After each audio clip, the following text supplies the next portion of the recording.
ধূমপান স্বাস্থ্যের পক্ষে ক্ষতিকর। এর সেবনে ক্যান্সার হতে পারে। Smoking is injurious to health. It may cause cancer.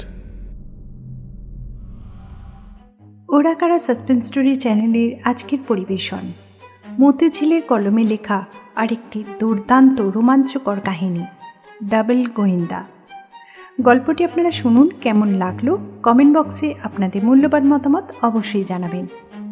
আমাদের আগের পর্বে শেষ সাক্ষী গল্পে যারা সুন্দর সুন্দর মন্তব্য জানিয়ে আমাদের আরও সমৃদ্ধ করে তুলেছেন তারা হলেন সৌভিক মুখার্জি, অনামিকা মিত্র, সব্যসাচী ভট্টাচার্য, অন্তরা হক, তন্দ্রা চক্রবর্তী, স্বপ্না দাস, রূপা হাজরা, সালমা মণ্ডল, অরুন্ধতী মুখার্জি, সুস্মিতা বেরা, শুক্লা সরকার, রানু বৈষ্ণব এবং আরও অনেকে।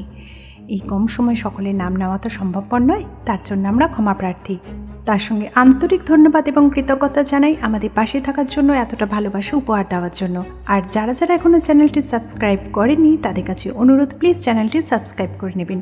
তাহলে আসুন আর দেরি না করে শুনে নিই মতিঝিলের কলমে লেখা আরেকটি দুর্দান্ত রোমাঞ্চকর কাহিনী, ডাবল গোয়েন্দা। চৌরঙ্গীর আদালত চত্বর সেদিন অস্বাভাবিক ভিড়ে জমজমাট। সাংবাদিকরা ক্যামেরা হাতে দাঁড়িয়ে আছে রায়ের অপেক্ষায়। আলোচনার কেন্দ্রবিন্দু রাজদীপ সেনগুপ্ত। আদালতে বিচারক ঘোষণা করলেন, অভিযুক্ত রাজদীপ সেনগুপ্ত, প্রমাণের ভিত্তিতে আপনি দোষী সাব্যস্ত হয়েছেন। আপনার শাস্তি মৃত্যুদণ্ড। কার্যকর হবে আগামী 17 আগস্ট সকাল 6টায় প্রেসিডেন্সি কারাগার। আদালতে হইচই পড়ে গেল। সাংবাদিকরা, আদালতে উপস্থিত সবাই নিজেদের মধ্যে কথা বলতে শুরু করল। এদিকে রায় শোনার পর রাজদীপের চোখ দুটো স্থির। সময় যেন থমকে গেছে তার কাছে। সে নিজেকে সামলে নিয়ে কাঁপা কাঁপা গলাতে বলল, আমি খুনি নই, আমি শপথ করে বলছি আমি খুনি নই, খুন করিনি আমি। কথা শেষ হলো না, পুলিশ তাকে টেনে নিয়ে গেল। এদিকে সাংবাদিকদের ক্যামেরা ঝলসে উঠল, আর পরের দিন খবরের হেডলাইন তৈরি হয়ে গেল। চৌরঙ্গী কোর্টে চূড়ান্ত রায়, 3 মাস পর ফাঁসি রাজদীপের। কলকাতার রিয়েল এস্টেট সাম্রাজ্যে অন্ধকার, ফাঁসির দড়ি রাজদীপের গলায়। কোর্ট চত্বর থেকে বেরিয়ে আসা সেই রায়ের খবর মুহূর্তের মধ্যেই ছড়িয়ে গেল গোটা শহর জুড়ে। ওদিকে সল্টলেক সেক্টর 5-এ স্টেট ফরেন্সিক ল্যাবরেটরির করিডোরে দাঁড়িয়েছিলেন অর্ণব দত্ত। বয়স 30-এর কাছাকাছি, ফরেন্সিক অ্যাসিস্ট্যান্ট। খবরটা পেতেই অর্ণবের বুকের ভেতরে অন্যরকম ঝড় বইতে শুরু করল। সে জানতো এই বিচার সঠিক নয়। এই রিপোর্ট কখনোই অপরাধী প্রমাণ করতে পারে না রাজদীপকে। ল্যাব রেকর্ডটা তার ডেস্কে খোলা ছিল। সেটা দেখে, এই তো স্যাম্পল 3A। এখানে আমার রিপোর্টে তো স্পষ্ট লেখা আছে এই রিপোর্ট অস্পষ্ট, রিটেস্ট দরকার। অথচ ফাইনাল রিপোর্টে লেখা ডিএনএ ম্যাচ 99.9%। এটা কি করে সম্ভব? ওই সময় সিনিয়র টেকনিশিয়ান প্রবীরবাবু পাশ দিয়ে হেঁটে যাচ্ছিলেন। প্রবীরবাবুকে দেখা মাত্র অর্ণব তার সামনে ফাইলটা তুলে ধরে নিয়ে বলল, স্যার একটু দেখবেন এই রিপোর্টটা। এখানে তো আমি স্পষ্ট লিখেছি যে স্যাম্পল পরিষ্কার নয়, কিন্তু কোর্টে জমা দেওয়া কপিতে পজিটিভ ম্যাচ দেখানো হলো। এটা কিভাবে সম্ভব হলো? অর্ণব, তোমার নতুন চাকরি, সব কিছু নিয়ে বেশি মাথা ঘামিও না। বড় মামলায় অনেক সময় ওপর থেকে চাপ আসে। আমাদের কাজ রিপোর্ট দেখানো, বিতর্ক করা নয়, বুঝলে? কিন্তু স্যার, যদি সত্যিই কেউ রিপোর্ট জাল করে থাকে তাহলে তো নির্দোষ মানুষ ফাঁসি যাবে। এই নিয়ে তোমায় এত ভাবতে হবে না, তুমি নিজের কাজ শুধু মন দিয়ে করে যাও। এই কথা শোনা মাত্র অর্ণব থেমে গেল।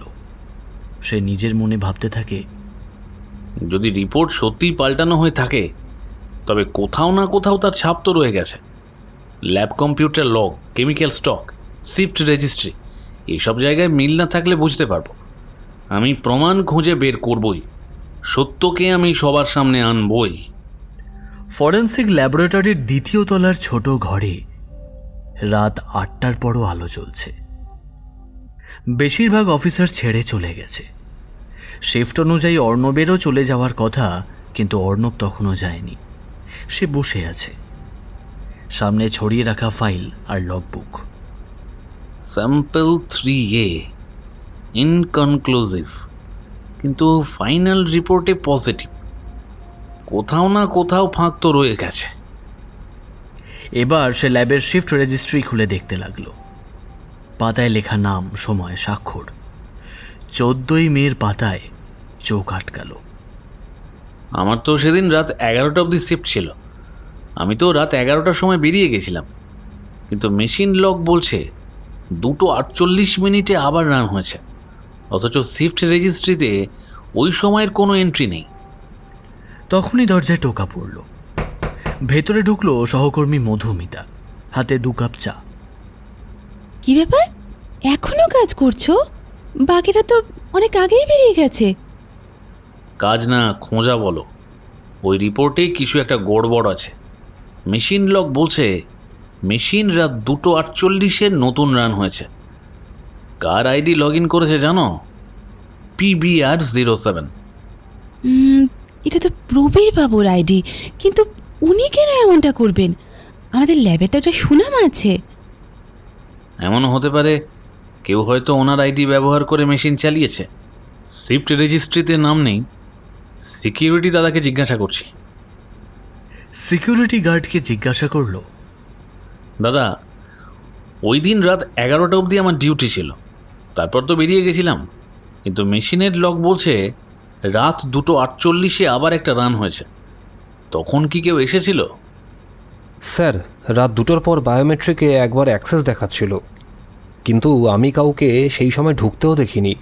আর অদ্ভুত ব্যাপার হলো, ওই টাইমের ফুটেজ লোকাল সার্ভার থেকেও খুঁজে পাইনি। বলছে ফাইল মিসিং। মানে ঢোকা হয়েছিল কিন্তু রেজিস্ট্রিতে নাম নেই, আর ফুটেজও গায়েব। এই ফুটেজ কিভাবে পাবো? এর মানে পরিষ্কার, ভেতরের কেউ জানতো ঠিক কোন সময়ের ভিডিও মুছে দিতে হবে। কেউ না কেউ ভেতরের লোক সাহায্য না করলে এটা সম্ভব নয়। আমাকে কাল সিসিটিভি ডিপার্টমেন্টের সাথে কথা বলতে হবে এই ব্যাপারে, যে কিভাবে এই স্লট পাওয়া যেতে পারে। এই বলে মধুমিতা আর অর্ণব বিদায় নিল সেই দিনের মতো অফিস থেকে। পরের দিন সকালবেলা ফরেন্সিক অফিসে অর্ণব একা বসে কেমিক্যাল স্টক রেজিস্ট্রিগুলো মিলিয়ে দেখছে, সাথে ডিএনএ টেস্টের জন্য ব্যবহৃত রিএজেন্টের খরচ হিসেব করছে। নিয়ম অনুযায়ী ওই রাতে 2 মিলিলিটার খরচ হওয়ার কথা, অথচ রেজিস্ট্রিতে দেখানো হয়েছে 4 মিলিলিটার। এটা কি করে? কথা শেষ হতে না হতেই পিছন থেকে প্রবীরবাবুর গলা শোনা গেল, কিসের এত হিসেব করছো অর্ণব? না স্যার, স্টক আপডেট করছিলাম। আরে বাবা, সব কিছুতে অত নজর দিতে নেই। শোনো, এখানে কাজ করতে হলে অনেক কিছু না জানাই তোমার জন্য ভালো, বুঝলে? কথাটা বলে তিনি বেরিয়ে গেলেন, কিন্তু অর্ণবের মনের চিন্তা আরও বেড়ে গেল। প্রবীরবাবুর এমনভাবে কথা বলার কারণ কি? সেদিন লাঞ্চ টাইমে ক্যান্টিনে মধুমিতাকে সব কিছু বিস্তারিত বলতে লাগলো অর্ণব। স্যাম্পল 3A আবার রান হয়েছে প্রবীরবাবুর আইডি দিয়ে। এদিকে স্টকেও বাড়তি খরচ দেখানো হয়েছে। এখন যদি এগুলো কোর্টে দিই, বলবে এগুলো স্রেফ টেকনিক্যাল ত্রুটি। তাহলে কি করবে? আমাকে আরও গভীরে যেতে হবে। হয়তো সিসিটিভি ফুটেজে কিছু পাওয়া যাবে। যাই, সিসিটিভি ডিপার্টমেন্টে যাই। যদি প্রমাণ করতে পারি কে আসলে ল্যাবে ঢুকেছিল, তাহলেই আসল সত্য ধরা পড়বে। কিন্তু সাবধান অর্ণব, এটা বড় কেস। এই কেসে হাত দিলে ঝামেলা বাড়তে পারে। রাজদীপের ফাঁসি এইভাবে ভুল তথ্য দ্বারা হতে পারে না। আমাকে সত্যটা জানতেই হবে, না হলে আমি নিজেকে নিজেই ক্ষমা করতে পারবো না। ল্যাবরেটরির সিকিউরিটি রুমটা সাধারণত ফাঁকাই থাকে। এক সারি মনিটর, পুরনো কনসোল আর কাগজপত্র ভরা ড্রয়ার। অর্ণব আইটি টিমের পারমিশন নিয়ে ঢুকলো। আপনি তো ফরেন্সিক সেকশনের সিসিটিভি ফুটেজ কেন চাইছেন? একটা ইন্টারনাল ভেরিফিকেশন। ওই রাতের মানে 14ই মের লগ আর ভিডিওটা একবার মিলিয়ে নিতে হবে। কিন্তু সিকিউরিটি গার্ড বলল ওই সময়ের ফুটেজ তো পাওয়া যায়নি লোকাল সার্ভারেও। অফিসিয়াল সার্ভার থেকে এই ফাইলটা নেই, কিন্তু আমাদের টেকনিশিয়ানরা টেস্টিংয়ের সময় আলাদা একটা শ্যাডো ব্যাকআপ রাখে। মানে ওই মেন সার্ভারে যদি কোনো সমস্যা হয় অন্তত এক কপি আলাদা ড্রাইভে থেকে যায়, তবে সেটা কখনোই বাইরে দেখানো হয় না। মানে সেই ব্যাকআপে ওই রাতের ফুটেজ থাকার সম্ভাবনা আছে? হ্যাঁ স্যার, শুধু মুশকিল হলো ওই ড্রাইভারটা আমাদের ডেটা ভোল্টে লক করা থাকে, পারমিশন ছাড়া খোলা যায় না। পারমিশন কার কাছে পাবো? সরাসরি ফরেনসিক হেডের কাছে পাবেন, উনি অনুমতি দিলে তবে ফুটেজ খোলা যাবে। ঠিক আছে, আমি নিজেই ওনার সাথে কথা বলবো। ওই ফুটেজটাই হয়তো পুরো খেলার আসল রহস্য ফাঁস করবে। আপনাকে বলে রাখি, এই ফুটেজ প্রকাশ হলে অনেক বড় লোকেদের নাম জড়াতে পারে। বড় নাম হোক বা ছোট, খুনের পেছনে যারা আছে তাদের মুখোশ বার করব। সত্যিটা একবার বেরোতেই হবে। এই বলে অর্ণব ফরেন্সিক হেড ডক্টর চক্রবর্তীর কাছে গেল। ডক্টর চক্রবর্তী চেয়ারেই বসে অর্ণবের দিকে তাকালেন। টেবিলের ওপরে ফাইলগুলো রেখে তিনি কাগজপত্রে চোখ বুলিয়ে বললেন, মিস্টার দত্ত, আমরা এখানে অফিসিয়াল প্রোটোকল মেনে চলি। তোমার কাছে কোর্ট অফিসিয়াল বা লিগেল নোটিশ কিছুই নেই। তবে তুমি যদি সরাসরি হেড হিসেবে আমার কাছে অনুরোধ করো, আমি লিখে দেবো যে ওই স্পেসিফিক টাইম স্লট দেখতে পারবে। আমি অনুমতি দিলে তবেই আইটি টিম ফুটেজ দেখাতে পারবে। আর কোনো এক্সপোর্ট হলে সেটা আমার লিখিত অনুমতিতেই হবে। ঠিক আছে, আমি তাই চাইছি, আপনার লিখিত অনুমতি। আমি কাউকে বাইরে থেকে আনবো না, শুধু এই ক্লিপ প্লে করে দেখতে চাই। তারপর যদি প্রয়োজন হয় আমরা আইনজ্ঞের মাধ্যমে রিকোয়েস্ট করে কোর্টে জমা দেব। ডক্টর চক্রবর্তী 2 মিনিট ভেবে কাগজ তুলে নিয়ে কলম ধরলেন।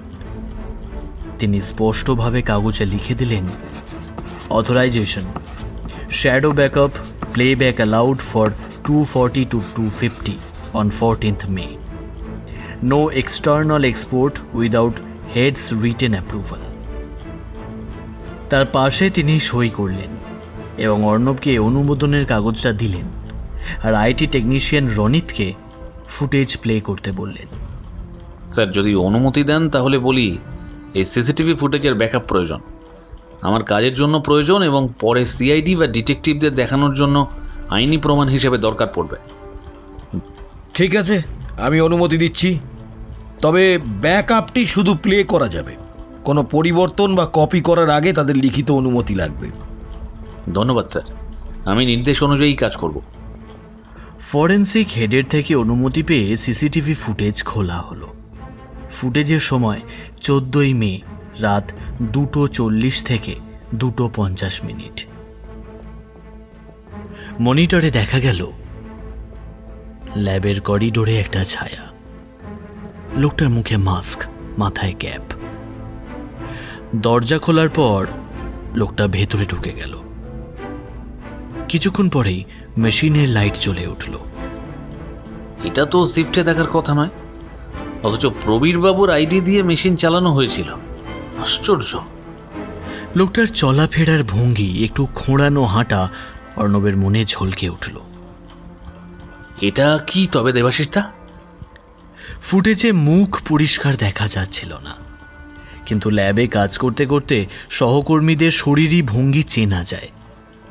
দেবাশিস মাঝে মাঝেই বাঁ পা টেনে হাঁটে। অর্ণব তৎক্ষণাৎ নোট নিল। মনে মনে ভাবল, এইভাবে আমার পক্ষে একা সম্ভব না সত্য উদ্ঘাটন করা, আমাকে গোয়েন্দার সাহায্য নিতে হবে। এই বলে সে ডিটেকটিভ এজেন্সিতে একটা ফোন করল। আমি অর্ণব দত্ত, ফরেন্সিক ল্যাব থেকে বলছি। কিছু জরুরি ব্যাপার আছে, আপনাদের একজন সিনিয়র ডিটেকটিভের সঙ্গে দেখা করতে চাই। বুঝলাম স্যার, কবে আসতে চান? কাল সকালেই হলে ভালো হয়, যত তাড়াতাড়ি সম্ভব। ঠিক আছে স্যার, আমি আপনার নামে অ্যাপয়েন্টমেন্ট নোট করছি। সকাল 10টায় আমাদের পার্ক স্ট্রিট অফিসে চলে আসুন তাহলে। আচ্ছা, আমি সময় মতো উপস্থিত হব। ধন্যবাদ। স্বাগতম স্যার, দেখা হবে। পরদিন সকাল, পার্ক স্ট্রিট। অর্ণব কিছুটা উৎকণ্ঠিত মুখে নক্ষত্র ডিটেকটিভ এজেন্সির অফিসে ঢুকল।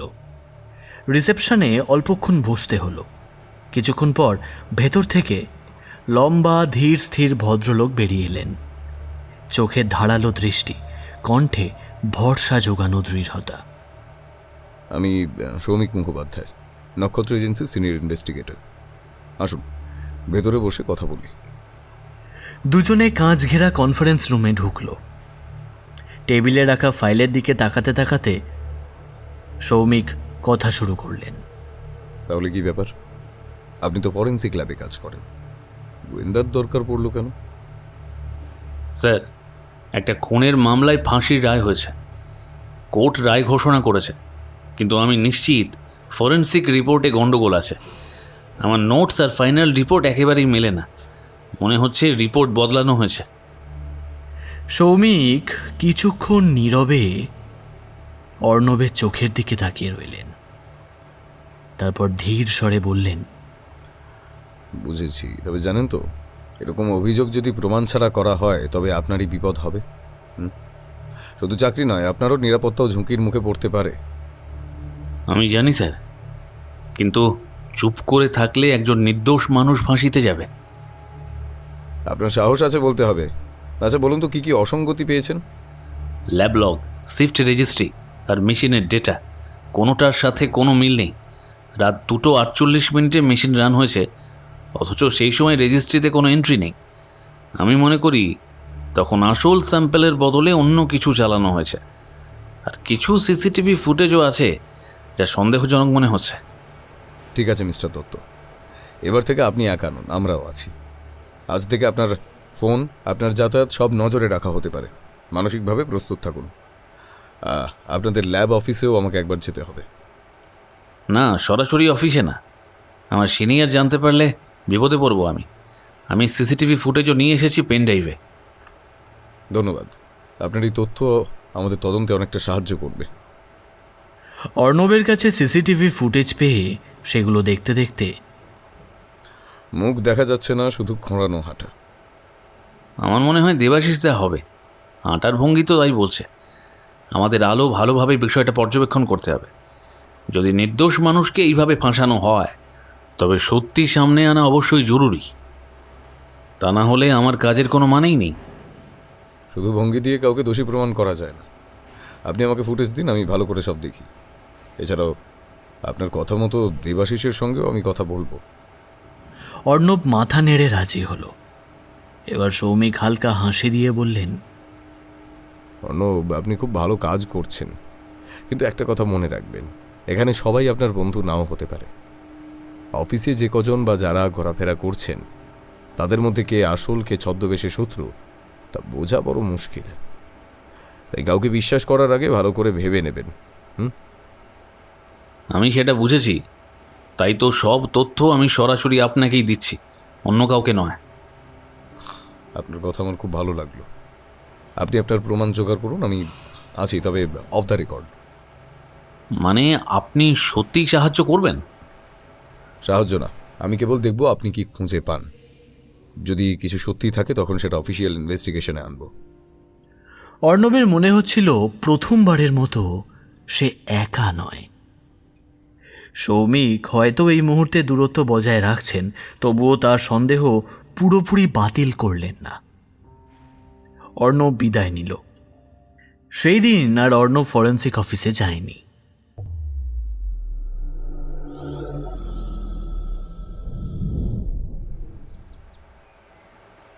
পরের দিন সকাল, ফরেন্সিক অফিস।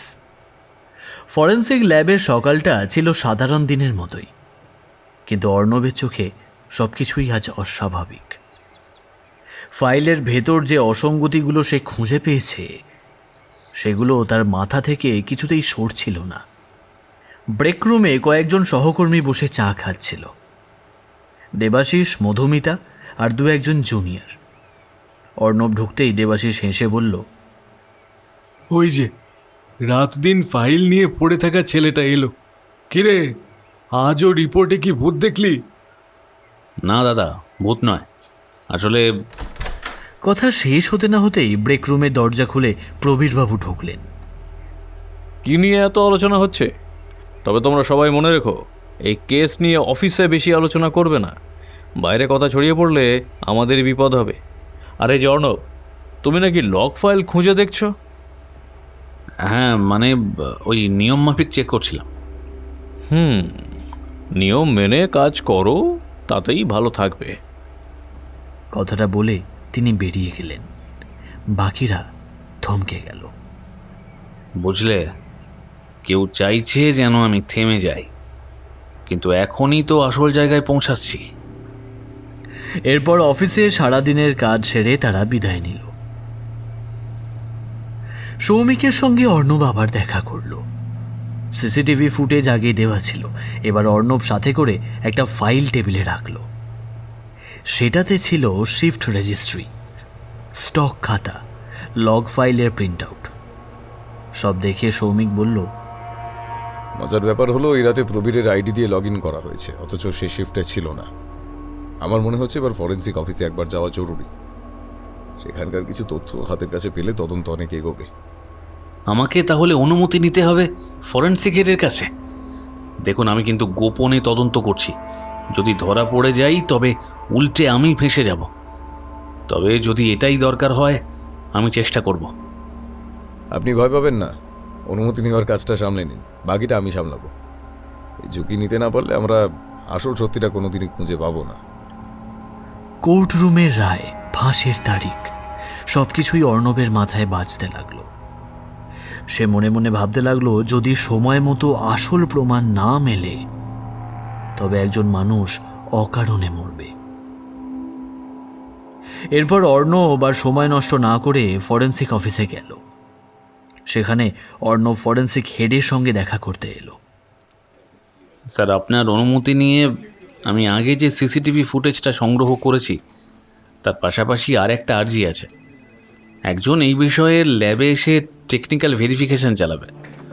নক্ষত্র ডিটেকটিভ এজেন্সির সৌমিক মুখোপাধ্যায় এই কাজে উপযুক্ত। তার জন্য আপনার লিখিত অনুমতি লাগবে। তোমার অনুরোধ নোট করলাম, তবে মনে রেখো এটা কোনো খেলা নয়।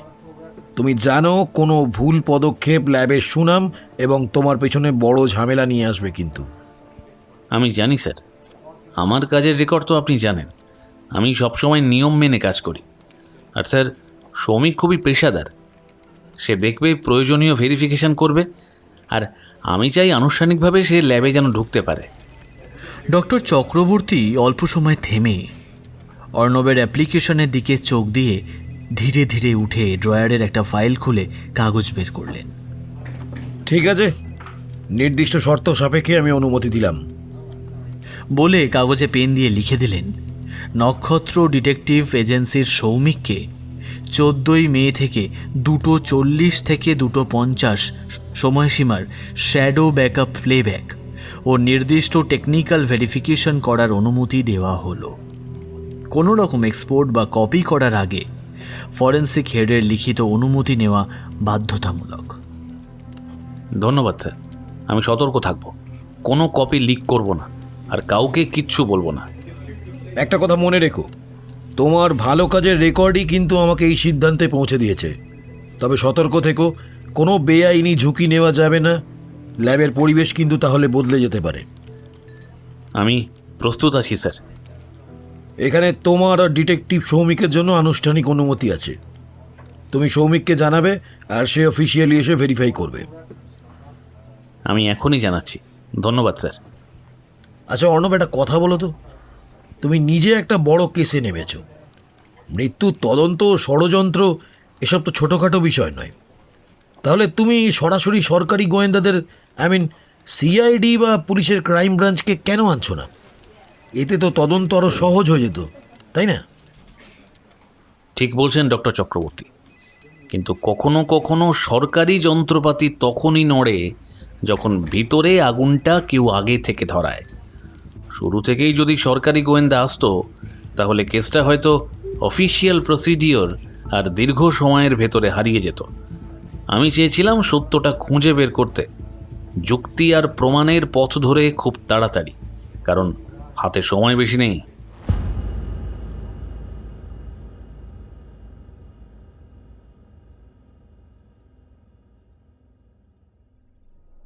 ফরেন্সিকের থেকে অনুমতি পাওয়ার পর অর্ণব বা সৌমিক তদন্ত করতে শুরু করে। তাদের তদন্ত শুরু হয় ছোট কনফারেন্স রুম থেকে। সেখানে টেবিলের ওপরে রাখা শিফট রেজিস্ট্রি, কেমিক্যাল স্টক খাতা আর লগবুক। দুজনের চোখ যেন নতুন কোনো রহস্যের সন্ধানে। এমন সময় খবর পেয়ে প্রবীরবাবু সেখানে এসে উপস্থিত হয়। কি হচ্ছে এখানে? কি বাইরের লোক এইখানে কেন কাজ করছে? তুমি কার অনুমতি নিয়েছ অর্ণব? স্যার, ফরেন্সিক হেডের অনুমতি আছে। সৌমিক স্যারকে আমি এনেছি টেকনিক্যাল ভেরিফিকেশনের জন্য। এখানে কিছু অসঙ্গতি আছে, সেটা খতিয়ে দেখতে হবে। অর্থাৎ তুমি নিজেই সিদ্ধান্ত নিলে? বাহ! ল্যাবের নামে কেলেঙ্কারি হতে পারে, কোর্ট রায়ের পরেও আমাদের কর্মপদ্ধতি নিয়ে প্রশ্ন উঠবে। তুমি যদি এভাবে কাজ করতে থাকো তাহলে বুঝবে সমস্ত দায় তোমার হবে, তোমাকে শাস্তিও পেতে হবে। প্রবীরবাবু, এখানে কোর্টের রায় অদৃশ্য কোনো সত্য আটকে রাখতে পারবে না। আমরা মানুষের জীবন নিয়ে খেলবো না। যদি রিপোর্ট ম্যানিপুলেট করা হয় সেটা খুঁজে বের করাই আমাদের কাজ। হ্যাঁ, তুমি হয়তো বুঝছো না অর্ণব, এই ল্যাবের ভিতরে অনেক কিছু চালিত হয় নিজস্ব নিয়মে। তোমার এই কাজের ফলাফল খারাপ হতে পারে, ল্যাবের জন্যও আর তোমার জন্যও। স্যার, আমি ল্যাবের সুনাম রক্ষা করতে চাই, তাই নিয়ম মেনে কাজ করছি। শুধু সত্য জানতে চাইছি। বেশ, আপনার যখন এত সমস্যা স্যার, আমি এই বিষয়ে ডক্টর চক্রবর্তীকে রিপোর্ট করব। উনি সিদ্ধান্ত নেবেন। তুমি ডক্টর চক্রবর্তীকে? তুমি কি ভাবছো উনি তোমার পক্ষে দাঁড়াবেন? অর্ণব এবার কোনো কথা না বাড়িয়ে অফিসিয়াল কাগজটা টেনে বের করল। ডক্টর চক্রবর্তীর স্বাক্ষর দেখিয়ে বলল, ডক্টর চক্রবর্তী নিজেই লিখে দিয়েছেন, সৌমিক মুখোপাধ্যায়কে এখানে আসার অনুমতি দিয়েছেন। আমি নিয়ম মেনেই কাজ করছি স্যার। ভালো ভালো ভালো, আমার আর কিছুই বলার নেই। তবে মনে রেখো, তুমি কিন্তু তোমার নিজের ক্যারিয়ার এবার ঝুঁকিতে ফেলছো। স্যার, আমি আমার কাজের রেকর্ড ঠিক রেখেছি। আপনি জানেন আমি আগে কি করেছি। আমি নানা রকম ঝামেলা সহ্য করতে রাজি, কিন্তু একজন নির্দোষ মানুষকে ফাঁসি দেওয়া হলে আমি সেটা মেনে নিতে পারবো না। রাগে গড়গড় করতে করতে প্রবীরবাবু বেরিয়ে গেলেন। অর্ণব ধীরে ধীরে ফিরে এসে সৌমিকের পাশে দাঁড়ালো। সৌমিক অল্প একটি দৃষ্টিতে সব বুঝলেন। তার ঠোঁটের কোণে অল্প হাসি এলো। চিন্তা করো না, তুমি ঠিক পথ ধরেছ, আমি আছি। আবার কাজ শুরু করতে হবে। এবার কোনো ফিরতি নেই শেষ না হওয়া পর্যন্ত। দেখো, শিফট রেজিস্ট্রি অনুযায়ী ওই রাতে দেবাশিস ছিল নাইট ডিউটিতে, কিন্তু লগবুক বলছে 10:30টার পর থেকে আর তার সাইন নেই। মানে 10:30টার পর কি হয়েছে সেটা কেউ জানে না? একদম। অথচ রিপোর্টে শেষ টেস্ট করা হয়েছে রাত 12টার সময়। সাইন কই? অর্ণব ধীরে ধীরে খাতা উল্টে দিল। তাহলে হয় কেউ দেবাশিসের হয়ে টেস্ট চালিয়েছে, নয়তো লগবুক ইচ্ছে করে পাল্টে ফেলা হয়েছে। আমার মনে হচ্ছে দ্বিতীয়টাই, কারণ কেমিক্যাল স্টকও মিলছে না। রিএজেন্টের বোতলটা খালি হয়েছে 3 মিলি বেশি। 3 মিলি? ওই টেস্টে যেটা দেখানো হয়েছে তার চেয়ে বেশি, মানে রিপোর্টের ফিগার মেলে না। আরেকটা জিনিস, রাত 12টায় রিপোর্ট প্রিন্ট হয়েছে, কিন্তু সার্ভারের লগ বলছে ফাইলটা তৈরি হয়েছিল সন্ধে 8টায়। মানে ফাইল আগেই রেডি করে রাখা হয়েছিল, পরে শুধু সময়টা সেট করা। ঠিক তাই। এখন প্রশ্ন হলো, কেউ এটা করতে পারলো কিভাবে? এক কাজ করি, আগামীকাল দেবাশিসের অ্যালিবাই ডাবল চেক করব। ফোন রেকর্ড, ল্যাবের সিসিটিভি সব। একটা ফাঁক পেলেই বোঝা যাবে কোথায় লুকোনো আছে আসল খেলা। হ্যাঁ, আর আমি সার্ভারের লক ডাম্প কপি নেব। ওরা একে অপরের দিকে তাকালো। কোনো কথা হলো না, কিন্তু দুজনের চোখেই এক অদৃশ্য শপথ ঝলঝল করছিল।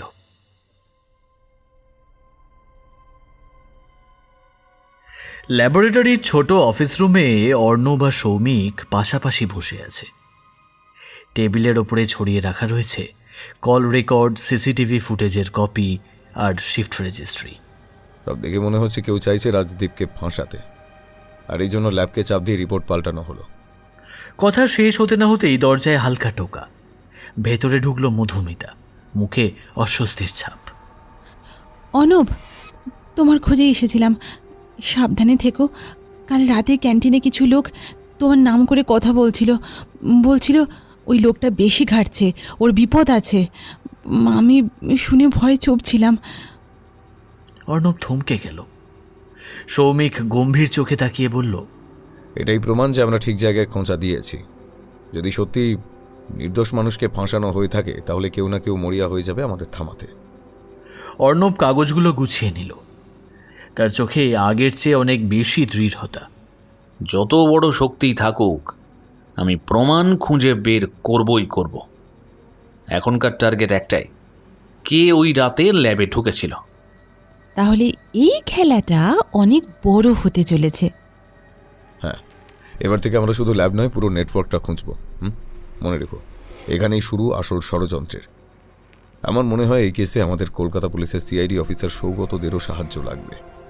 একজন নির্দোষ মানুষকে রক্ষা করতে যা যা করার দরকার করুন, আমি সাথে আছি আপনার। অর্ণব জানলার দিকে তাকালো। শহরের ওপর অন্ধকার নেমে এসেছে। আকাশের তারারা এখন অদৃশ্য, মেঘের আড়ালে। তার মনে হচ্ছিল আজ থেকে আর শুধু একজন মানুষের জীবন নয়, গোটা সিস্টেমের মুখোশ খুলতে হবে তাকে।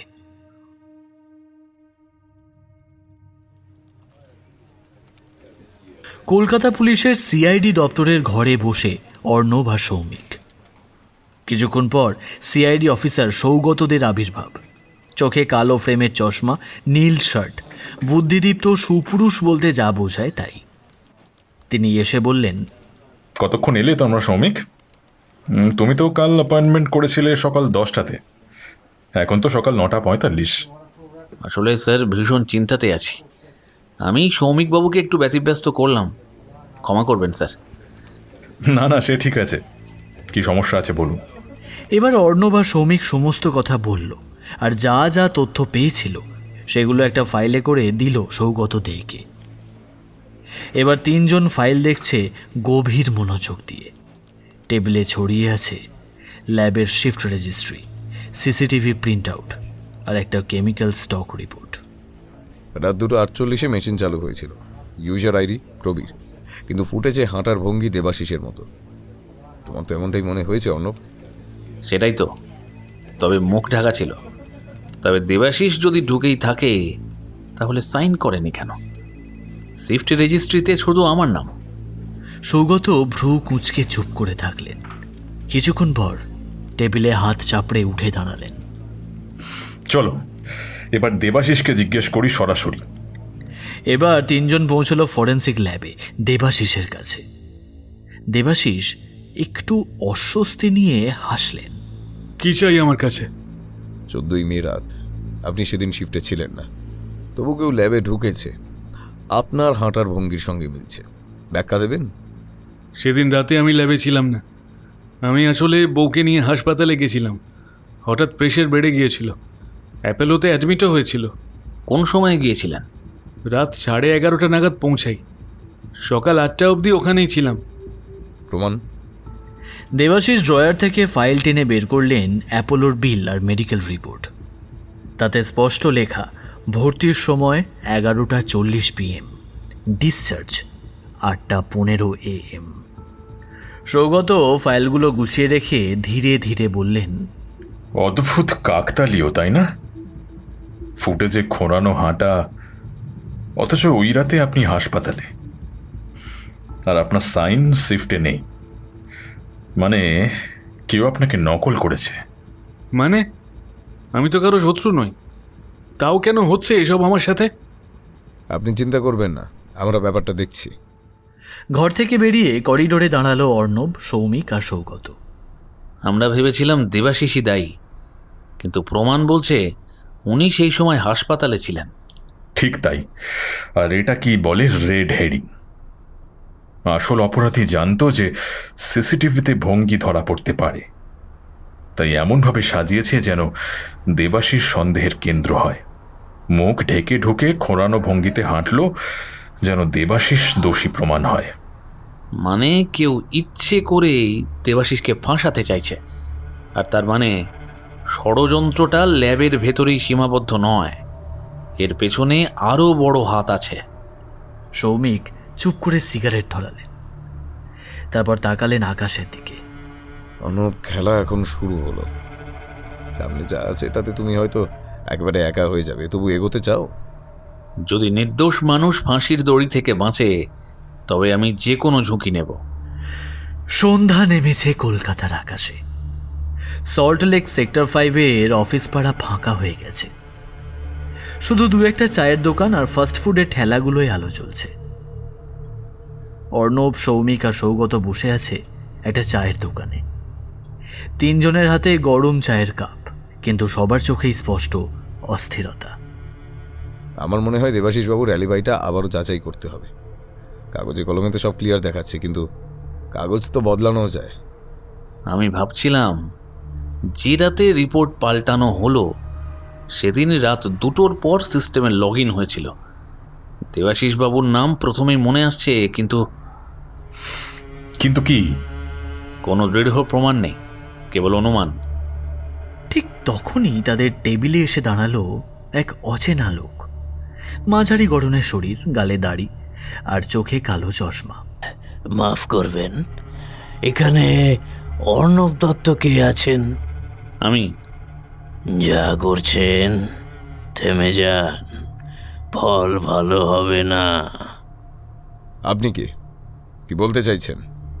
আমি কে সেটা জানা জরুরি নয়, শুধু এইটা শুনুন, বেশি খোঁড়াখুঁড়ি করলে আপনারাই বিপদে পড়বেন। না, অর্ণব কিছু বলার আগেই লোকটা দ্রুত বেরিয়ে গেল ক্যান্টিন থেকে। এক মুহূর্ত চুপ করে রইল তিনজন। তাহলে আমাদের নজরে রাখা হচ্ছে? শুধু নজর নয়, হুমকিও। এমন কেউ বা কারা আছে যারা চাইছে না আমরা সত্যিটা খুঁজে বের করি। আমার এখন তো মনে হচ্ছে এর পেছনে আরও বড় শক্তি আছে। আচ্ছা, আমরা একটা জিনিস ভুলে যাচ্ছি, সেটা হলো রাজদীপের যাবতীয় details, share holder, balance sheet copy ইত্যাদি। হ্যাঁ, তুমি ঠিক বলেছ। কেস স্টাডি করতে গেলে এগুলোও দরকার। এতে বোঝা যাবে কোনো শত্রু তৈরি হয়েছিল কিনা যেটাতে রাজদীপকে ফাঁসানো হয়েছিল। ঠিক আছে, আমি এগুলো জোগাড় করছি। রাজদীপের কোম্পানি যেহেতু রেজিস্টার্ড ফার্ম, তাই প্রথমেই যাব রেজিস্টার অফ কোম্পানিজে। ওখান থেকে পাবো balance sheet, shareholder list আর ডিরেক্টরদের নাম। সে দ্রুত ফোনে যোগাযোগ করল এক পুরনো পরিচিত অফিসারের সঙ্গে। 2 ঘন্টার মধ্যেই ইমেলে এলো ফাইলগুলো। বছর ভিত্তিক ব্যালেন্স শিট, ইনভেস্টার্সদের নাম আর সাম্প্রতিক লেনদেনের সারাংশ। পরের দিন সকাল 9টা, ফরেন্সিক অফিসের ক্যাফেতে বসে অর্ণব আর সৌমিক চা খাচ্ছিল। কিছুক্ষণ পর হাজির সৌগত। টেবিলে ছড়িয়ে রাখা কাগজপত্র, ব্যালেন্স শিটের কপি আর শেয়ার হোল্ডারের তালিকা। এই দেখুন স্যার, সেনগুপ্ত এক্সিম প্রাইভেট লিমিটেডের প্রধান শেয়ার হোল্ডার রাজদীপ। কিন্তু অদ্ভুত ব্যাপার হলো, মাত্র 3 মাস আগে এক বড় অংশ হস্তান্তর হয়েছে। নতুন শেয়ার হোল্ডার SR হোল্ডিংস। এরা কারা? কাগজে নাম নেই, কেবল একটা পোস্ট বক্স কোম্পানি। আসল মালিকানা আড়াল করতে ব্যবহার করা হয়। মানে কেউ রাজদীপের কোম্পানিতে ঢুকে গেছে, যদি ওর আত্মীয় হয়? এখানেই ধোঁয়াশা। ফাইল ঘেটে যা দেখলাম, রাজদীপের ভগ্নিপতি সুমন রায়চৌধুরীর নাম, মানে যেটা SR হোল্ডিংস, সেই নামটা বারবার ঘুরে আসছে। তিনি একাধিক ভুয়ো কোম্পানির পরিচালক। সম্ভবত এই শেয়ার ট্রান্সফারের পেছনে উনিই আছেন। কিন্তু তাহলে খুনের মামলায় রাজদীপকে ফাঁসানো হলো কেন? এটাই হচ্ছে আসল খেলা, অর্ণব। অনেক সময় অপরাধ ঢাকতে নিজের লোককেই বলি দেওয়া হয়। রাজদীপ হয়তো সব জানত, সেই জন্য ফাঁসির মঞ্চে দাঁড়াতে হচ্ছে তাকেই। ঠিক তখনই অর্ণবের ফোনে একটা মেসেজ এলো। ল্যাবের সিকিউরিটি গার্ড রতন পাঠিয়েছে। ওই রাতের আরেকটা ফুটেজ হাতে এসেছে, এখনই যেতে হবে। অর্ণব ফোনটা সৌমিক আর সৌগতকে দেখালো। তিনজন দ্রুত কফি শেষ করে ল্যাবের দিকে রওনা দিল। সিকিউরিটি রুমে গিয়ে ফুটেজ চালু হতেই তিনজনের চোখ আটকে গেল। এবার ছায়া নয়, লোকটা স্পষ্টতই একটা ব্যাগ হাতে ল্যাবে ঢুকছে। মাস্ক থাকলেও গলার বাঁ পাশের তিল স্পষ্ট ধরা পড়ল। অর্ণব ফিসফিস করে বলল, লোকটা অচেনা নয় মনে হচ্ছে, কিন্তু কোথায় দেখেছি ঠিক বুঝতে পারছি না। সৌমিক ঠান্ডা দৃষ্টিতে তাকালো আর পেনড্রাইভে ফুটেজটা নিল। তারা সরাসরি গেল ফরেন্সিক ডিপার্টমেন্টের সিনিয়র অফিসার দত্তবাবুর কাছে। বছর 50-এর এই অভিজ্ঞ কর্মকর্তা বহুদিন ধরে নানান মামলায় বাইরের যোগাযোগ সামলান।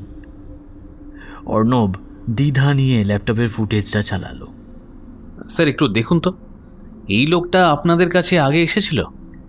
দত্তবাবু চোখ কুঁচকে মন দিয়ে স্ক্রিনে তাকালেন।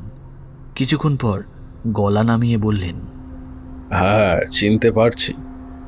নাম সুমন রায়চৌধুরী। রাজদীপ বাবুর খুব ঘনিষ্ঠ লোক। কয়েকবার ওকে এখানে আসতে দেখেছি। মানে রাজদীপ বাবুর লোক ফরেন্সিক ল্যাবে আসছে কেন? শুনেছি, কিন্তু প্রাইভেট ডকুমেন্ট বা রিপোর্ট চেক করার জন্য ওকে পাঠানো হতো। ওই টুকটাক যা জানি, আমি ওসব বেশি ঘাঁটি না। তাহলে সোজা প্রমাণ দাঁড়িয়ে গেল, রাজদীপ বাবুর লোক গোপনে ল্যাবে ঢুকতো। অর্ণবের গলা শুকিয়ে এলো। সে বুঝতে পারল খেলা এখন আরো গভীরে ঢুকছে। এবার একজন স্টাফ বলল, যদি সাহস দেন কিছু কথা বলতে পারি। হ্যাঁ, বলুন না। আপনারা যেটা খুঁজছেন সেটা সহজ না। রাজদীপবাবুর নাম বাইরে খুব সম্মানিত, কিন্তু ভেতরে ভেতরে অনেক অন্ধকার আছে।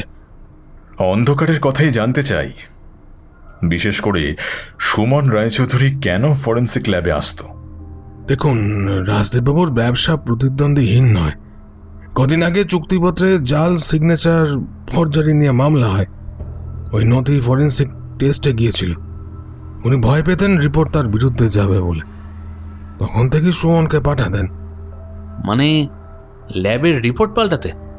শুধু তাই না, রাজদীপবাবুর হাতে অনেক অবৈধ টাকা ঘুরত। ভুয়ো চেক, মিথ্যে অ্যাকাউন্ট, কালো টাকার রেকর্ড। সেসব মামলার নথিও যেত ল্যাবে। সুমনই যেত সেসব দেখাশোনা করতে। কিন্তু একজন বহিরাগত ল্যাবে ঢুকবে কিভাবে? ওখানেই আসল ভয়। ফরেন্সিক ল্যাবের ভেতরে ওদের লোক ছিল। সবার জানা ছিল রাজদীপবাবুর নাম নিলে অনেক দরজা খুলে যায়। সুমন ঢুকলে কেউ আটকাতো না, উল্টে কিছু অফিসার নিজেরাই খাতির করত। মানে ভেতরের হাতও মিশেছে, তাই সুমনকে সহজে ঢুকতে দিত। আমরা তো ছোট চাকুরে মানুষ, কিন্তু আমি যা জানি বলে দিলাম স্যার। সুমনের আসা যাওয়ার পিছনে 3টে কারণই আছে: মামলার নথি, অবৈধ টাকার প্রমাণ, আর ল্যাবের ভিতরে নিজেদের লোক। এর বেশি আমি বলতে চাই না। সৌমিক, অর্ণব বা সৌগত বুঝতে পারল এবার চিত্র পরিষ্কার। সুমন কোনো কাকতালীয় অতিথি নয়, বরং রাজদীপের ষড়যন্ত্রের সরাসরি বাহক। সৌমিক এবার ঠান্ডা দৃষ্টিতে ফুটেজ বন্ধ করলেন। বেশ, এখন আমরা বুঝলাম আসল লক্ষ্যকে। কিন্তু সাবধান অর্ণব, এখান থেকে খেলা মারাত্মক বিপজ্জনক হয়ে উঠবে।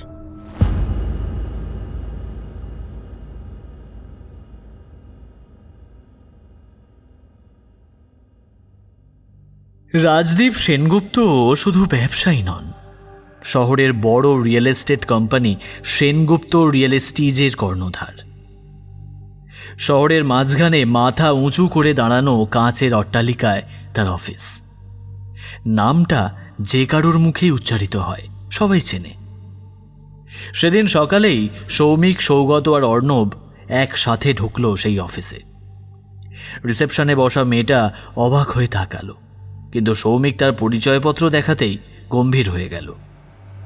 সৌমিক গলা কঠিন করে বলল, আমরা সেনগুপ্ত রিয়েলটিজে কর্মরত সুমন রায়চৌধুরী ফাইল চাই, তার দায়িত্ব আর ঠিকানা। যদি না দেন তাহলে কোর্ট অর্ডার আসতে দেরি হবে না, তখন আপনাদের কোম্পানিরই নাম কাগজে আসবে। তাই ভালোই ভালো এই ফাইলটা দিন। কিছুক্ষণ পরেই এক সিনিয়র স্টাফ এসে নরম গলায় বলল, দেখুন সুমনবাবু, আমাদের এখানে স্পেশাল লিয়াজ অফিসার, মানে ক্লায়েন্ট আর কিছু নির্দিষ্ট প্রজেক্টের কাগজপত্র উনি সামলান। রাজদীপবাবু ব্যক্তিগত আস্থাভাজন বলা চলে, তার দায়িত্ব অনেক সময় ব্যবসার বাইরেও ছিল। মানে ওকে অন্য কাজেও ব্যবহার করতেন? হ্যাঁ, শুনেছি রাজদীপবাবুর বেশ কিছু সংবেদনশীল নথি বা রিপোর্ট ওই নিয়ে যেত বা এনে দিত, এমনকি ফরেন্সিক ল্যাবেও গেছে কয়েকবার। ভালো, এবার তার রেসিডেন্সিয়াল অ্যাড্রেসটা দিন। ফাইল থেকে কাগজ বেরিয়ে এলো। ঠিকানা দেখে তিনজন একে অপরের দিকে তাকালো। এবার খেলা জমবে। চলো সরাসরি ওর বাড়িতেই যাই।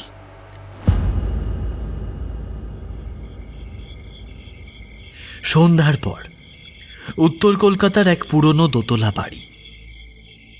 বাইরে থেকে কিছুটা জীর্ণ, কিন্তু ভেতরটা সাজানো গোছানো। জানলার ফাঁক দিয়ে আলো ঝলমল করছে। এই ঠিকানাতেই থাকবে, তবে সাবধান, লোকটা একেবারে নিরীহ নয়। গেট ঠেলে ভেতরে ঢুকতেই দরজায় কড়া নাড়ল সৌমিক। কিছুক্ষণ পর দরজা খুলল সুমন রায়চৌধুরী। মাঝবয়সী মানুষ, চোখের সোনালি ফ্রেমের চশমা। আপনারা কে? কি চান? সৌমিক মুখোপাধ্যায়, নক্ষত্র এজেন্সি। আর এটা আমার সহকর্মী। আমাদের কিছু প্রশ্ন আছে। সুমন একটু অস্থির হলো, কিন্তু দরজা খুলে ভেতরে আসতে দিল। ড্রয়িং রুমে বসতেই অর্ণব সোজা প্রসঙ্গ ছুঁড়ে দিল। গত 14ই মে রাত 2টোর পর আপনি ফরেনসিক ল্যাবে গেছিলেন, বলবেন কেন? কি? আমি কেন যাবো ল্যাবে? আমি তো ব্যবসার লোক। তাহলে আপনার ব্যাগ হাতে ঢোকার ছবি সিসিটিভিতে ধরা পড়ল কিভাবে? টেবিলে ল্যাপটপ খুলে সৌমিক ফুটেজ চালু করলেন। স্পষ্ট দেখা গেল ব্যাগ হাতে ল্যাবে ঢুকছে সুমন। মুখে মাস্ক থাকলেও গলার বাঁ পাশের তিলটা স্পষ্ট চেনা যায়। সুমন হকচকিয়ে গেল। কিছুক্ষণ চুপ থেকে বলল, আমি রাজাবাবু, মানে বিখ্যাত রিয়েল এস্টেট রাজা বন্দ্যোপাধ্যায়ের কথায় গিয়েছিলাম। উনি বলেছিলেন যে কিছু কাগজ নথি জমা দিতে হবে আর একটা রিপোর্ট আনতে হবে। আমি কিছুই জানতাম না। রিপোর্টের কপি নাকি আরও কিছু গোপন করতে? আমি কেবল ডেলিভারি বয় ছিলাম, এর বাইরে আমি কিচ্ছু জানি না। তাহলে এতদিন চুপ ছিলেন কেন? কারণ আমি জানতাম না, যদি মুখ খুলি তাহলে আমি শেষ। রাজাবাবু শুধু ব্যবসায়ী নয়, ওর পেছনে আরও বড় শক্তি আছে। অর্ণব আর সৌমিক একে অপরের দিকে তাকালো। প্লিজ প্লিজ আমার নামটা বাইরে আনবেন না। আমি শুধু একটা ছোট্ট একটা করি। ছোট করি হোক বা বড়, আপনি আমাদের জন্য এখন চাবিকাঠি।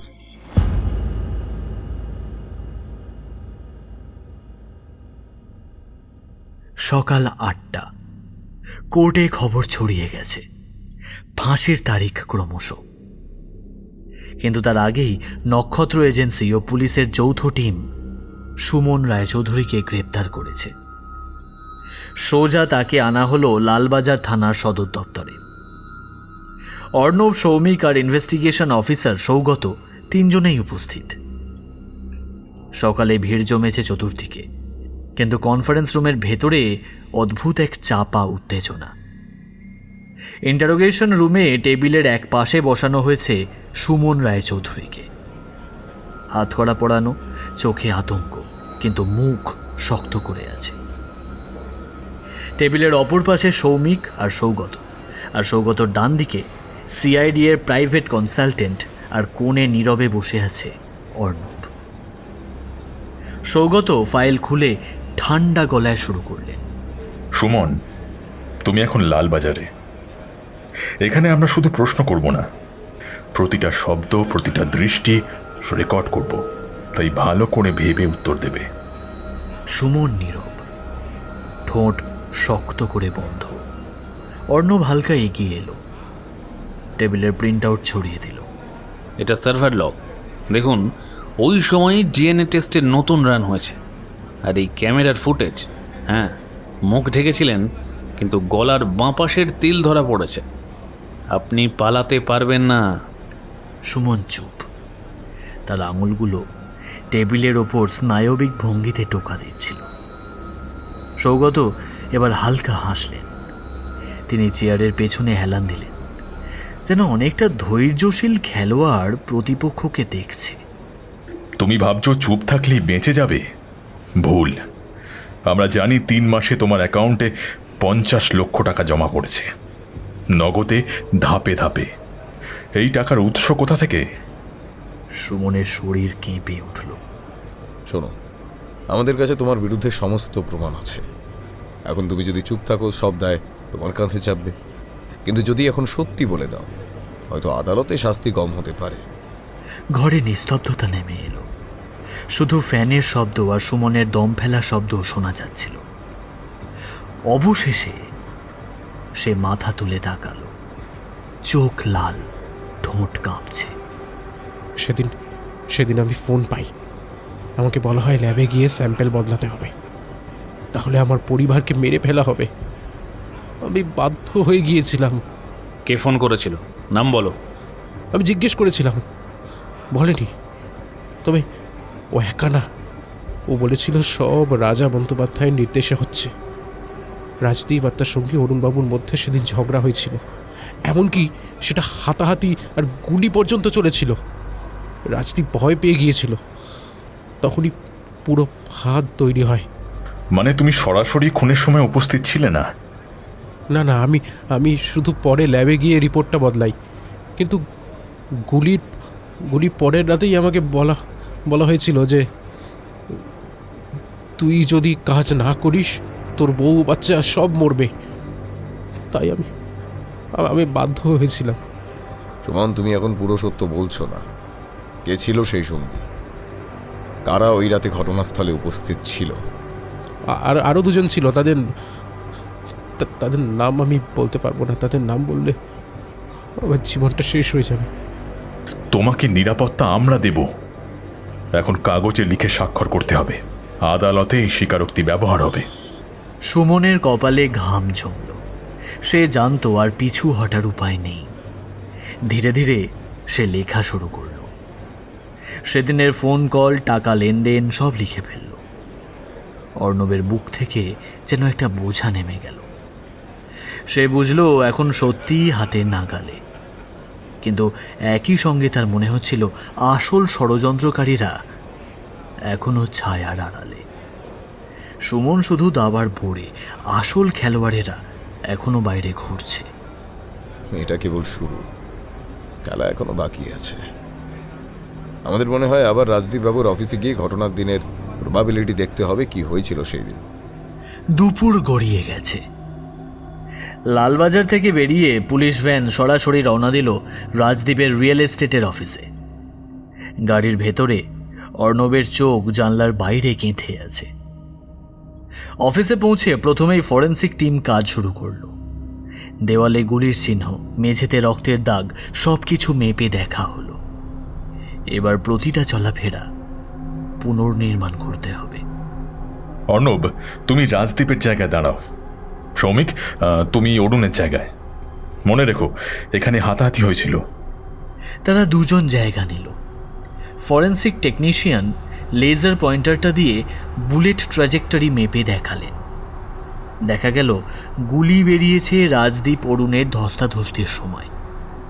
কিন্তু অরুণবাবুর শরীর থেকে যে বুলেট উদ্ধার হয়েছে তার অ্যাঙ্গেল পুরোপুরি আলাদা। সেটা জানলার দিক থেকে এসেছে। মানে আসল খুনি ছিল বাইরে? ঠিক তাই, জানালার ফাঁক দিয়ে গুলি চালানো হয়েছিল, তাই অরুণ খুন হলো আর দোষ চাপানো হলো রাজদীপের ঘাড়ে। অর্ণব টেবিলের ড্রয়ার খুলে কিছু ফাইল বের করল। কাগজে ছাপানো একাধিক নথি, ব্যবসায়িক চুক্তি, জমির কাগজপত্র আর ব্যাংক ট্রান্সফার। অর্ণব ফাইলটা টেবিলে ছুঁড়ে দিল। দেখুন, গুলির ঘটনার এক সপ্তাহ আগে অরুণ আর রাজদীপের মধ্যে আর্থিক টানাপোড়েন তুঙ্গে উঠেছিল। জমির লিজ আর টাকা নিয়ে বড়সড় দ্বন্দ্ব। অরুণ স্পষ্ট রাজি ছিল না রাজদীপের প্রস্তাবে। এখানেই আসল মোটিভ। অরুণকে সরিয়ে দিলে রাজদীপ একাই নিয়ন্ত্রণ নেবে, কিন্তু কেউ তো চাইছিল সেই ঝগড়াকে খুনে পরিণত করতে, যাতে দায় চাপানো যায় রাজদীপের ওপর। মানে খুনি ছিল তৃতীয় পক্ষ, যে জানতো এরা ঝগড়ায় জড়াবে। বাইরে থেকে শট নিয়ে অরুণকে মেরে দিল আর প্রমাণ সাজালো রাজদীপের বিরুদ্ধে। ঘটনাস্থল থেকে বেরিয়ে আসতেই ফরেন্সিক কনস্টেবল জানালো ওই রাতে অফিসের বাইরে একটা বাইকের আওয়াজ শুনেছেন বলে দুইজন পথচারীর বয়ান নেওয়া হয়েছে। তারা বলছে হালকা নীল রঙের হেলমেট পরে একজন দ্রুত বাইকে উঠেই চলে গিয়েছিল। নীল হেলমেট দ্রুত গিয়েছিল, বাইকের দিকটা ধরে ফেলতে হবে, কিন্তু তার জন্য আগে লাগবে সিসিটিভি। আমরা এই অফিসের আশেপাশে সব দোকান, পেট্রোল পাম্প, সব জায়গার ওই দিনের সিসিটিভি ক্লিপ চাই। বাইকটা কেমন ছিল, কাদের কাছে থামে, এসব জরুরি। আমরা সৌগতর সঙ্গে আশপাশটা কভার করব। সময় নষ্ট না করে অর্ণব আর কনস্টেবল সিসিটিভি কনসোলে বসল। 2 ঘন্টার ভেতরেই কাছে কয়েকটা ক্লিপ আসে। নিকটবর্তী কনভেনিয়েন্স স্টোর, একটা মুদির দোকান আর একটা পেট্রোল পাম্প। অর্ণব মন দিয়ে দেখল। প্রথম ক্লিপে দেখা গেল একটা নীলচে হেলমেট, দুজন সাইকেল চালক পেছন থেকে হেলে যায়। সময় স্ট্যাম্প রাত 2:45। দ্বিতীয় ক্লিপে পেট্রোল পাম্পে বাইকটা টয়লেট ব্রেকের জন্য থামে, চালক হেলমেট খুলে এদিক ওদিক দেখে। তৃতীয় ক্লিপে বাজারের এক শপের সামনে বাইকটি থামে, চালক মোটা ক্যাপে মুখ ঢেকে আছে। কয়েক মুহূর্ত পরে সে ছুটে যায় ঠিক ঘটনাস্থলের দিকে। অর্ণব স্ক্রিন থেকে মুখ সরালো। তিনি সৌমিককে ফোন করলেন। স্যার, পেট্রোল পাম্পটাতে একটা ফ্রেম কেমন দেখা যাচ্ছে, চালকের কপালে আরেকটু দাগ, বাইকের ডান পাশে স্ক্র্যাচও আছে। ঠিক আছে, আমরা সেই পাম্পের রেজিস্টার খুঁজব। সেগুলোর মধ্যে ক্রেডিট কার্ড পেমেন্ট বা পাম্পের কাছাকাছি কেউ দেখে থাকলে তার বয়ান নেব। একই সঙ্গে ওই রাস্তার দুটি মেসার্সের সিসিটিভি রিপ্লে নেবার চেষ্টা করো, আর লালবাজার থেকে টাওয়ারের ডাম্প মিলিয়ে দেখো বাইক আরোহীর মোবাইল লোকেট করা সম্ভব কিনা। ফার্স্ট কাজ শুরু হলো। পেট্রোল পাম্প মালিকের নিরীহ মুখে সেদিনের কাগজপত্র খুঁজে বের করলেন। সেখানে একটি লেনদেনের মুদ্রণপত্র দেখায় রাত 2:43 একটি ছোট অজ্ঞাত নম্বর থেকে ফুয়েল নেওয়া হয়েছে। নাম নেই, কেবল পরিচিত কার্ডের শেষ 4টি সংখ্যা। মেসেজে রসিদ 500 টাকা। সৌগত কাগজ পড়লেন, গম্ভীর মুখে বললেন, এই ফোন নাম্বারটা টাওয়ার ডাম্পের সঙ্গে মেলালে অর্ণব? অর্ণব সার্ভার লক টাওয়ারের ডাম্প মিলিয়ে দেখল। না, এই নম্বরটি ওই রাতের সময়টাতে অফিসের আশেপাশে একবার পিং করেছে, তারপর চলে গেছে। কিন্তু পিংয়ের টাইম স্ট্যাম্প মিলল। এটাই ঘটনার সময় ও লোকেশন লগ।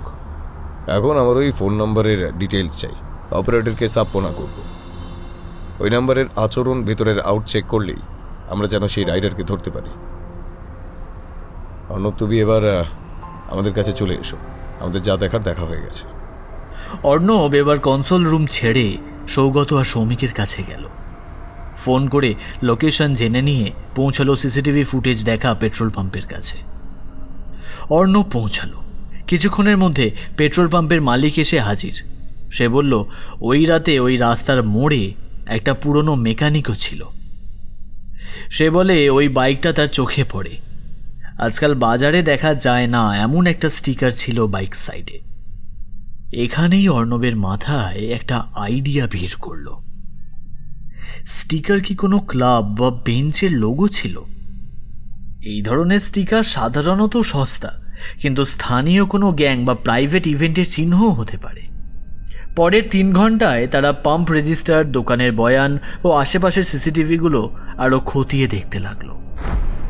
একটা ক্লিপে দেখা গেল বাইকের ব্যাক সাইডে ছোট একটা স্টিকার, সবুজ ব্যাকগ্রাউন্ডে সাদা বৃত্ত, এতে 2টি অক্ষর RB ছিল, কিন্তু ধুলোয় অর্ধেক মুছে যাওয়া। অর্ণব অবাক হয়ে বলল, RB? এটা যদি রাজা বন্দ্যোপাধ্যায়ের কোম্পানির একটি সাব ব্র্যান্ডের লোগো হয়? সৌমিক মৌন। তিনি আন্দাজ করলেন রাজ বন্দ্যোপাধ্যায় সরাসরি যুক্ত থাকলে এই কেসটা আরও কঠিন হবে। প্রমাণ মিলিয়ে দেখো আর RB লোগোর সঙ্গে কোনো সম্পর্ক আছে কিনা। অবশেষে তারা এক ধাপ এগোল।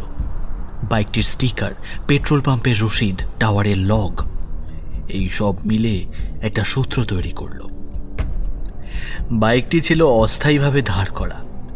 মালিক সম্ভবত আর্থিকভাবে সংযুক্ত কোনো মধ্যপন্থী বা মিডলম্যান, আর তার রাস্তায় থাকা অবস্থায় কেউ বাইকে উঠে চলে গিয়েছিল।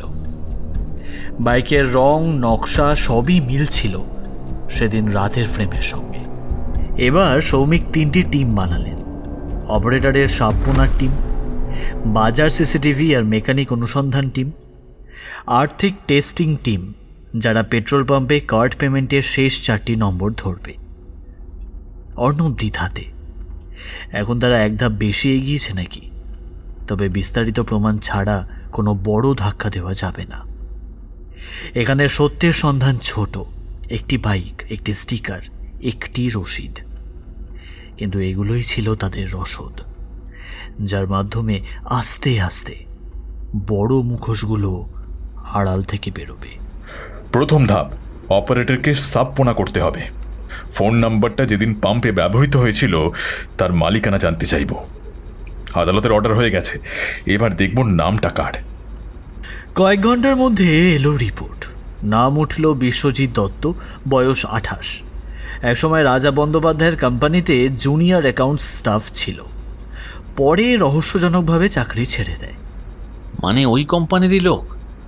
তাহলে বাইকের সূত্র তো সরাসরি রাজাবাবুর লোকজনের কাছে টেনে নিচ্ছে।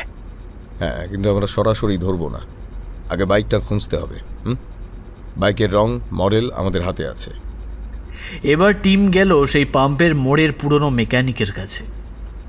লোকটা প্রথমে ভয় পেয়ে মুখ বন্ধ রাখলো, পরে সৌমিক কঠোর গলায় বলল, মনে রেখো, তুমি যদি চুপ থাকো তোমাকে সহযোগী অপরাধী হিসেবে ধরা হবে। যা দেখেছো খোলাখুলি বলো। আমি বাইকটা চিনেছি স্যার। কালো রং, হ্যান্ডেল একটা স্ক্র্যাচ, আর ব্যাক সাইডে আরবি লেখা স্টিকার। বাইকটা আমার কাছে একবার সার্ভিস করানো হয়েছিল। মালিকের নাম বিশ্বজিৎ দত্ত।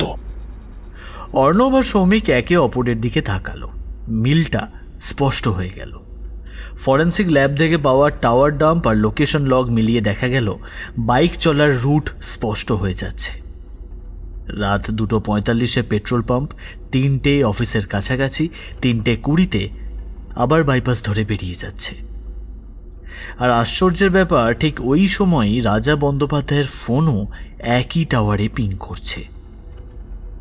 সৌমিক ঠান্ডা স্বরে বলল, এটা কাকতালীয় নয়, রাজা নিজের লোক দিয়ে কাজ করিয়েছে। এই সূত্র ধরে পুলিশ বিশ্বজিৎ দত্তকে তুলে আনলো। লালবাজারের কনফারেন্স রুমে হাতকড়া পরানো অবস্থায় বসানো হলো তাকে। অর্ণব, সৌমিক আর সৌগত মুখোমুখি বসে রইল।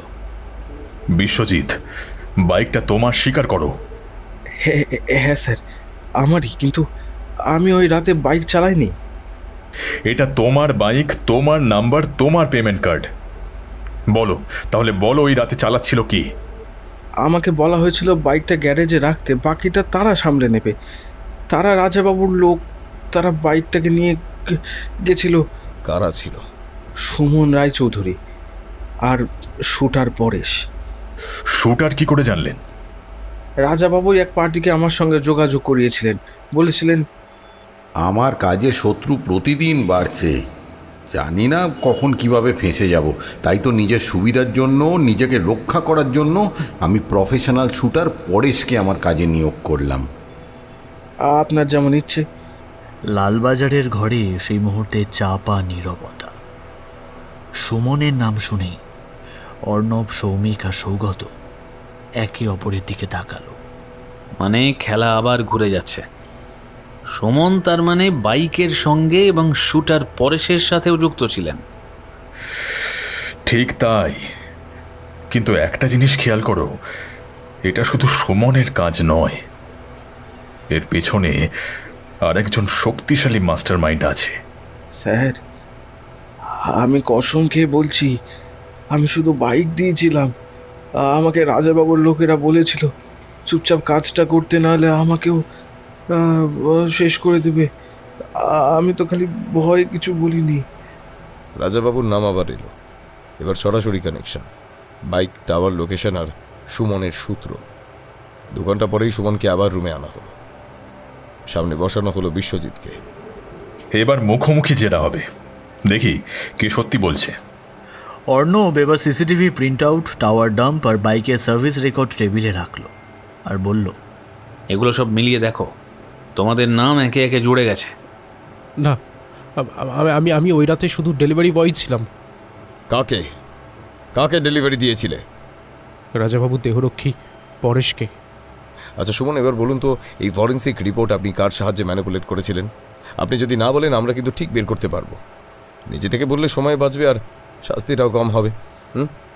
আমার সাথে ফরেন্সিক ল্যাবে প্রবীরবাবুর সাথে যোগাযোগ আছে। প্রবীরবাবুর নামটা শুনেই অর্ণব আকাশ থেকে পড়ল। এইবার বুঝলাম প্রবীরবাবু কেন আমায় বাধা দিচ্ছিলেন এই কাজে।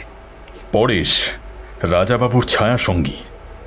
এখন প্রমাণও হাতে, বাইক, লোকেশন, ডেলিভারি সব এক লাইনে মিলে যাচ্ছে। মানে আসল শুটার ছিল পরেশ, রাজাবাবুর নির্দেশে। হ্যাঁ, আমি শুধুই পুতুল ছিলাম। ওই রাতে গুলিটা চলেছিল জানলা দিয়ে, পরেশ টিপেছিল ট্রিগার রাজাবাবুর আদেশে। তাহলে সেদিন বললেন কেন আপনি খুনের সময় ছিলেন না? আর এই পরেশকে কোথায় পাওয়া যাবে? জানি না, মনে পড়ছে না, শুনবো না। কিভাবে মনে করাতে হয় সেটা আমরা ভালো মতো জানি। এই বলে সৌগত নিজের জামার হাতা গোটাতে আর নিজের হাত মুষ্টিবদ্ধ করা শুরু করতেই সুমন ভয়েতে সব বলতে শুরু করলো। বলছি বলছি বলছি স্যার, পরেশ শহরে দক্ষিণ পশ্চিম প্রান্তে ওল্ড কটেজ লাইনে রোজ সন্ধ্যের পরে আসে। আমাকে অনেকবার নিয়ে গিয়েছিল। ওখানে ওর একটা মদের ঠেক আছে। পরেশকে ফোন করুন, বলুন আজ আপনি পার্টি দিচ্ছেন। দক্ষিণ পশ্চিম প্রান্তের ওল্ড কটেজ লাইনে আজ সন্ধ্যের পর আসতে বলুন। আমরা আপনার সাথে আড়ালে থাকব। কথা মতো সুমন ফোন করলো পরেশকে। পরেশবাবু, আপনি আজ কখন আসছেন পার্টিতে? মানে ওই ওল্ড কটেজ লাইনে যেটা। আজ আমি পার্টি দিচ্ছি। একটা বড় অ্যামাউন্ট ঢুকেছে আমার কাছে। কিছু টাকা সুমনবাবু? ওই একটা ক্লায়েন্টের থেকে টাকা পেয়েছি। ওসব এত ভাববেন না। আপনি আসুন না, আজকে দেখা হবে, পার্টি হবে। আচ্ছা, আমি আসছি। এই বলে ফোনটা রেখে দিল। সৌমিক গভীর নিঃশ্বাস ফেলল।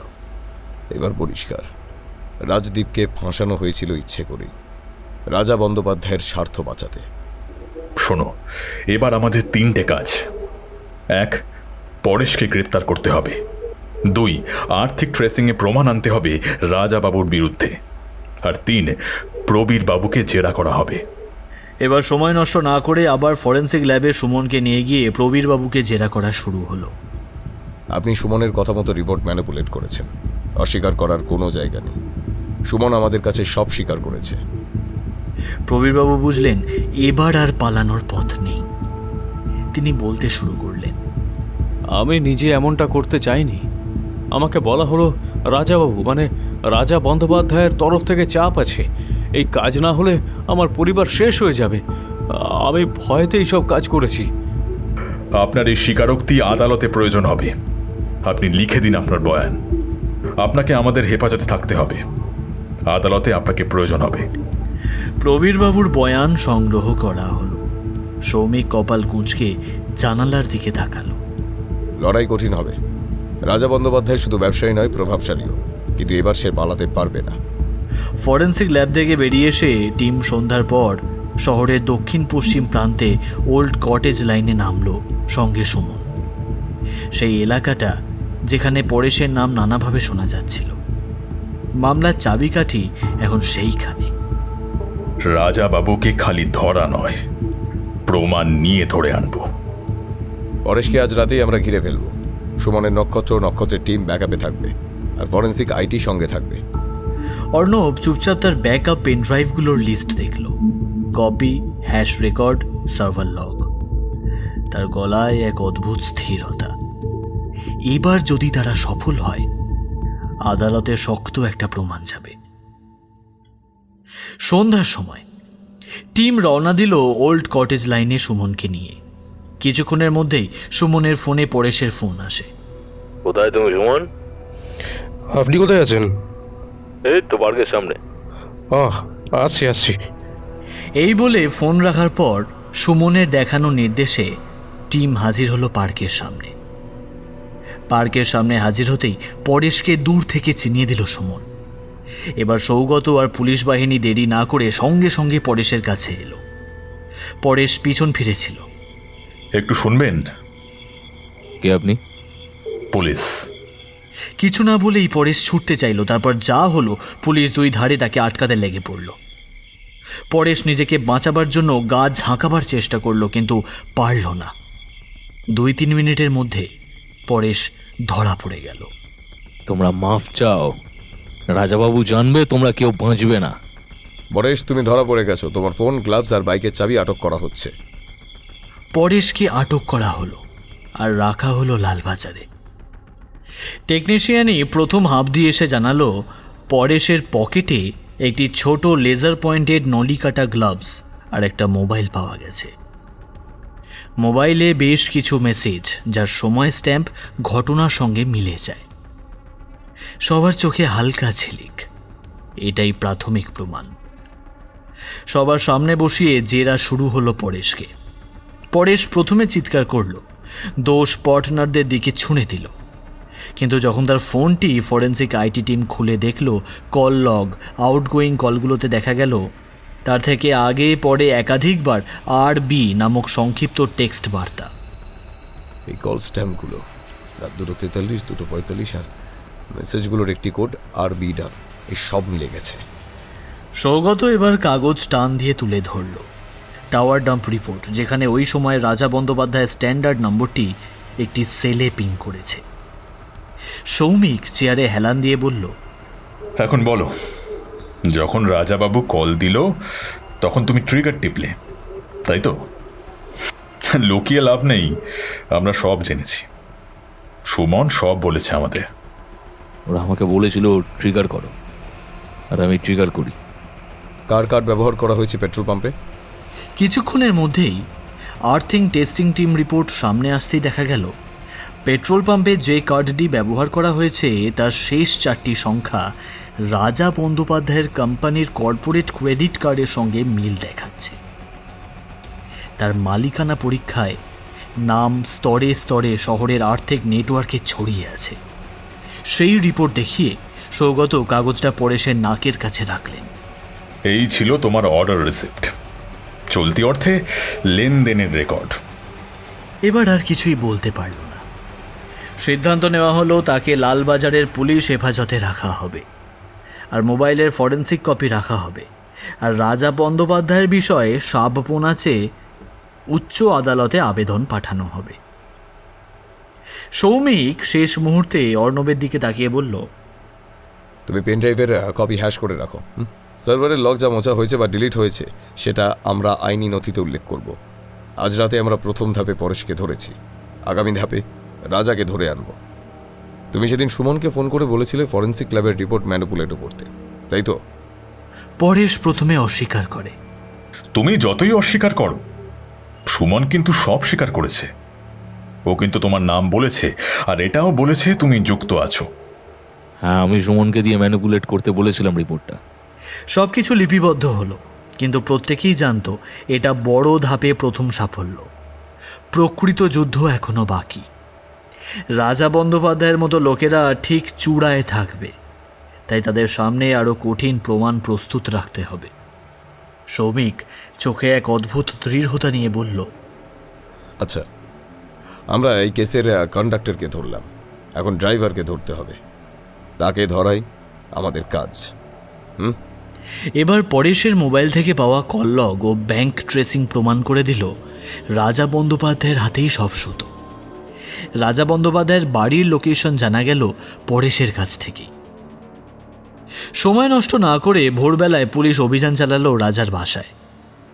আলমারি থেকে পাওয়া গেল নগদ অর্থ, বিদেশি অ্যাকাউন্টের নথি আর একটি হার্ড ড্রাইভ, যেখানে ফরেন্সিক সার্ভার হ্যাকের ব্যাকআপ কপি রাখা ছিল।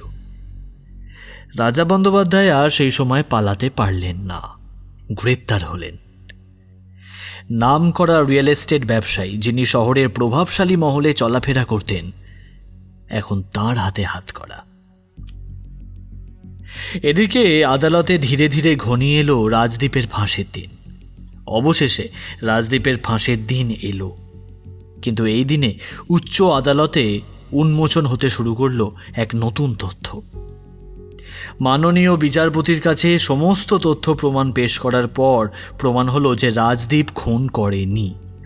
বদলে যেতে লাগলো আদালতের পরিবেশ। বাতাসের চেয়েও দ্রুত খবর ছড়াতে শুরু করলো, নতুন হেডলাইন্স এলো সংবাদ মাধ্যম থেকে। ফাঁসির মঞ্চে নতুন মোড়, রাজদীপ নির্দোষ। শেষ মুহূর্তে আদালতের চমক, আসল খুনি উন্মোচিত। মৃত্যুদণ্ড স্থগিত। ন্যায়ের আলোয় ফিরল এক অভিযুক্ত। ভুল রিপোর্টে সাজা, ফরেন্সিক প্রমাণে ভাঙল ষড়যন্ত্রের মুখোশ। আইনের আসনে সত্যের জয়, ফাঁসি রোধ হলো শেষ মুহূর্তে। সত্যকে চেপে রাখা যায় না, আদালতে ভেঙে পড়ল মিথ্যের দেওয়াল। এদিকে রাজদীপের হয়ে একজন ডিফেন্স উকিল দাঁড়ালেন। সমস্ত প্রমাণ পেশ করার পর প্রসিকিউশন উকিলের কোনো বক্তব্য থাকল না। রাজদীপের হয়ে ডিফেন্স উকিল এবার তীক্ষ্ণ প্রশ্ন ছুঁড়ে দিলেন পরেশকে। আপনি কি স্বীকার করেন রাজা বন্দ্যোপাধ্যায়ের নির্দেশে আপনি ফরেনসিক রিপোর্ট ম্যানিপুলেট করিয়েছিলেন? হ্যাঁ, আর এই সমস্ত ব্যাপারে সুমন আর প্রবীরবাবু আপনাকে সাহায্য করেছিল, তাই তো? আর রাজাবাবুর নির্দেশেই আপনি শ্যুট করেছেন? হ্যাঁ, আপনি নিজেই বয়ান দিয়েছেন পুলিশকে। পরেশ প্রথমে অস্বীকার করল, কিন্তু CCTV footage, voice recording, bank trace সব একসাথে সামনে আসতেই পরেশ ভেঙে পড়ল। হ্যাঁ, সব রাজাবাবুর নির্দেশে হয়েছিল। এবার ফরেন্সিক উকিল ধীরে ধীরে সমস্ত তথ্য স্বীকারোক্তি পেশ করতে থাকলো মাননীয় বিচারপতির কাছে। এবার পরেশ আদালতে বলল, আমাকে রাজা যা বলেছিল আমি তাই করেছি। আমি একজন পেশাদার শুটার। সুমনও শেষমেশ স্বীকার করল কিভাবে ভয় দেখিয়ে তাকে ব্যবহার করা হয়েছিল। আদালত এবার দীর্ঘ শুনানির পর ঘোষণা করল, রাজদীপ খুনের দায়ে দোষী নয়, তবে তার বেআইনি ব্যবসার জন্য জরিমানা ও কারাদণ্ড হল। রাজা বন্দ্যোপাধ্যায়, পরেশ ষড়যন্ত্র, খুন ও প্রমাণ নষ্টের দায়ে দোষী সাব্যস্ত করা হলো। তদন্তে প্রমাণিত হয়েছে যে রাজা বন্দ্যোপাধ্যায় এবং পরেশ এই দুজনেই পরিকল্পিতভাবে হত্যার ষড়যন্ত্র রচনা করে অপরাধ সংগঠিত করেছে এবং পরে প্রমাণ নষ্টের চেষ্টা করেছে। এই অপরাধ কেবল একটি প্রাণহানিই নয়, বরং সমগ্র বিচার ব্যবস্থার প্রতি মানুষের বিশ্বাসকে কলঙ্কিত করেছে। অতএব এই আদালত এই অপরাধকে রেয়ারেস্ট অব দ্য রেয়ার হিসেবে ঘোষণা করে অভিযুক্ত দুজন অর্থাৎ রাজা বন্দ্যোপাধ্যায় ও পরেশকে ভারতীয় দণ্ডবিধির ৩০২ ধারায় মৃত্যুদণ্ডে দণ্ডিত করছে। ফরেনসিক প্রমাণে হস্তক্ষেপ শুধু একজন মানুষের জীবন নয়, পুরো বিচার ব্যবস্থাকে ধ্বংস করে। এই মামলার শিক্ষা হলো, সত্যকে যতই চাপা দেওয়া হোক, একদিন না একদিন তা উঠে আসবেই। কোর্টে সিঁড়ি দিয়ে বেরিয়ে এলেন রাজদীপ। মুক্তির নিঃশ্বাস ফেললেন। অর্ণব পাশে দাঁড়িয়ে। রাজদীপ কৃতজ্ঞ চোখে বললেন, আপনারা না থাকলে আমি তো মরেই যেতাম। আমরা শুধু সত্য খুঁজেছি। খেলা শেষ নয় বন্ধু, সত্যকে বাঁচিয়ে রাখার লড়াই চিরকাল চলবে। শহরের বুক থেকে এক ভয়ঙ্কর কালো মেঘ সরে গেল, রেখে গেল এক শিক্ষা। সেটা হলো, ক্ষমতা নয়, সত্যই শেষ কথা। আদালত থেকে বেরিয়ে সৌমিক, সৌগত আর অর্ণব সিগারেট ধরিয়ে হাঁটতে লাগলো নিঃশব্দে।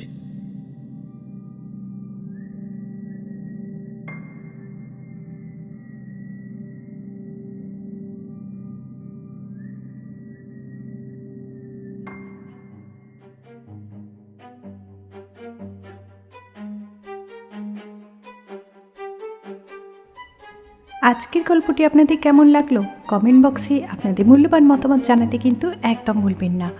যারা যারা এখনো চ্যানেলটি সাবস্ক্রাইব করেননি তাদের কাছে অনুরোধ রইল, প্লিজ চ্যানেলটি সাবস্ক্রাইব করে দেবেন আর বেল আইকনটি অবশ্যই প্রেস করবেন যাতে ওরা কারা চ্যানেলের সমস্ত নোটিফিকেশন ঠিক সময় আপনাদের কাছে পৌঁছে যায়। গল্পটি ভালো লেগে থাকলে বন্ধু পরিবারবর্গের সঙ্গে শেয়ার করতে কিন্তু একদম ভুলবেন না। আজ তাহলে এতটুকুই। আগামী সপ্তাহে আমরা চেষ্টা করব আরেকটি দুর্দান্ত গল্প নিয়ে আপনাদের সামনে হাজির হওয়ার, আপনাদের মনোরঞ্জন করার। ততদিন ভালো থাকুন, সুস্থ থাকুন, সঙ্গে থাকুন আর শুনতে থাকুন ওরা কারা।